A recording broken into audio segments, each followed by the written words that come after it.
And now for a Next News special report.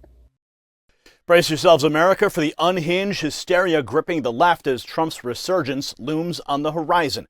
AOC's paranoid delusions have reached a fever pitch, with the Congresswoman now fearing imprisonment under a second Trump term. Meanwhile, Rachel Maddow's descent into madness continues as she expresses concerns over being sent to camps if Trump takes the White House. You don't want to miss my final thought on this stunning display of Trump Derangement Syndrome. And as the left spirals into paranoid delusions over Trump's potential return, it's crucial to protect your family from the real threats looming on the horizon. Just like AOC and Maddow's irrational fears of scorching summer heat poses a genuine danger to your loved ones, don't let greedy power companies drain your wallet as temperatures soar. Invest in the mini AC unit that's revolutionizing home cooling. Enjoy icy cold air for up to 25 hours straight while slashing your energy bills. Visit EasySummerCool.com or click the link in the description for up to 60% off today with a 60-day risk-free guarantee. Now, in a shocking display of paranoia and delusion, Representative Alexandria Ocasio-Cortez has unleashed a bizarre rant claiming she fears being thrown in jail if former President Trump wins the 2024 election.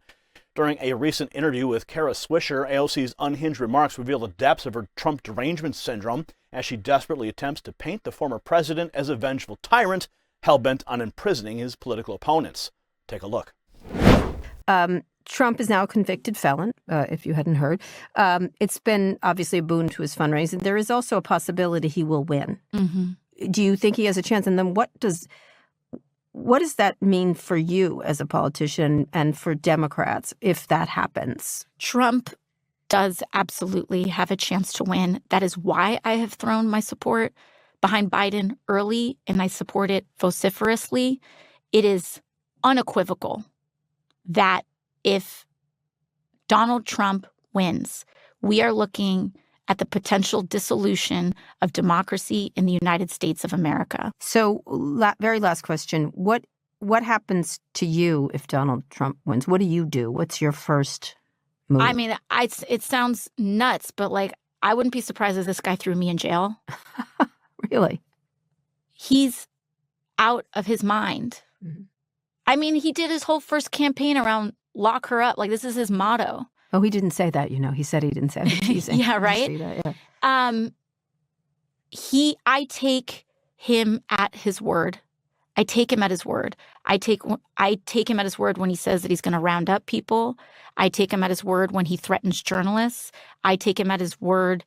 I feel like what we saw in his first presidency was an amuse-bouche to what his intentions are. He has learned from his mistakes of appointing professionals, and he will not make that mistake next time.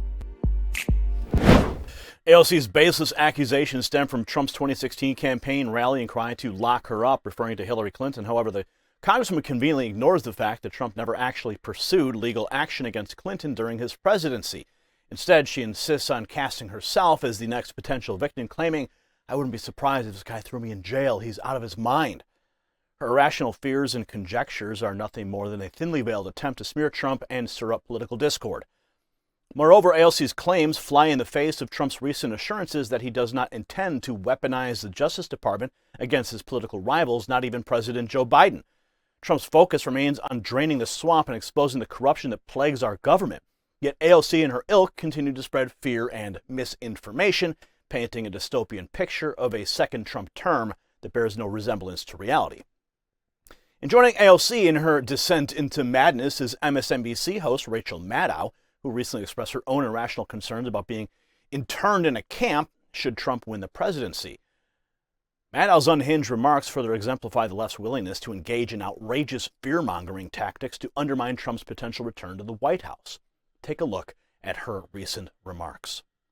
What he's offering is what he both sort of inherently offers and now more and more explicitly offers, which is, if you pick me, that'll be the end of politics. And you won't have to deal with politics anymore. You won't have to deal with contested elections. You won't have to deal with contests or divisions when it comes to power. You'll have a strongman leader and I'll just do what I want. And won't that be a lot simpler? That's what he's offering. That strongman model is what the Republican base is enthused about. And that is something that sets him apart from every other Republican candidate. And I think that we're naive to think that he's tricking people into picking him and then surprise, he's going to act like a dictator. What he's offering is strongman leadership, the end of politics, the end of elections, the end or the sidelining or domesticating, as Ruth Ben-Ghiat says, of the judiciary and the Congress. He'll be the man in charge and he'll get it done. And that's what he's selling. And that's what they are very eager to do. Now, both AOC and Maddow's comments are a testament to the left's growing desperation as they witness Trump's resurgence and the unwavering support he continues to receive from the American people. Rather than engaging in substantive debates on policy and issues that matter most to Americans, these left-wing figures resort to peddling baseless conspiracy theories and stoking irrational fears. If you got value from this report, tap subscribe. My final thought is next. The dangerous rhetoric spewed by AOC and Maddow serves only to further polarize our nation and stoke irrational fears among the American people. As public figures with immense influence, they have an incredible responsibility to choose their words wisely. By engaging in baseless fear-mongering and spreading outrageous conspiracy theories, they're actively contributing to the growing divide that threatens the very fabric of our republic. It's time for these divisive tactics to end for the sake of our country's future. Congratulations, you made it to the end of the video. Now keep up your quest for truth with this next news report.